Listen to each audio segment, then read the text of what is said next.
Hello guys, അങ്ങനെ ഇൻസ്റ്റാഗ്രാമിൽ നോക്കിക്കൊണ്ടിരുന്നപ്പോൾ ഒരു റീല് കണ്ടു. ഒരു ചേച്ചി പൈനാപ്പിൾ എന്താ ചേച്ചി എന്ന് കേട്ടപ്പോൾ നിനക്കൊക്കെ ഒരു ചിരി.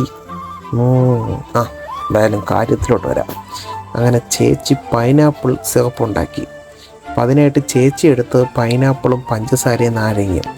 ചേച്ചിയുടെ പാത പിന്തുടർന്ന് ഞാനും ഇതൊക്കെ എടുത്തു. 30 സെക്കൻഡ് കൊണ്ട് ചേച്ചി പൈനാപ്പിൾ സിറപ്പ് ഉണ്ടാക്കി. ഞാനും എൻ്റെ ജീവിതത്തിൽ 30 സെക്കൻഡ് അതിന് വേണ്ടി മാറ്റി വെച്ചു. അങ്ങനെ ഒരു മിക്സിയിൽ എടുത്തു, പൈനാപ്പിൾ അടിച്ചു, ജ്യൂസാക്കി, അരിപ്പിലൊഴിച്ചു, അതിനെ അടിച്ചു മാറ്റി. അതിന് ശേഷമാണ് നമ്മൾ കലാപരിപാടി തുടങ്ങുന്നത്. പിന്നെ ഒന്നും നോക്കിയില്ല, അടുപ്പ് കത്തിച്ചു, ചട്ടി വെച്ചു, പഞ്ചസാര ഒഴുക്കി. പഞ്ചസാര ഒഴുക്കുന്ന സമയം കൊണ്ടില്ല, അടിപൊളി കുപ്പി ഞാൻ സെറ്റ് ചെയ്തു ഒഴിച്ച് വയ്ക്കാനായിട്ട്. കുറച്ച് കഴിഞ്ഞപ്പോൾ പഞ്ചസാര പഴുവൻ തെറ്റി കരിക്കട്ട പോലെയായി. ഇതാണ് അപ്പോഴത്തെ അവസ്ഥ.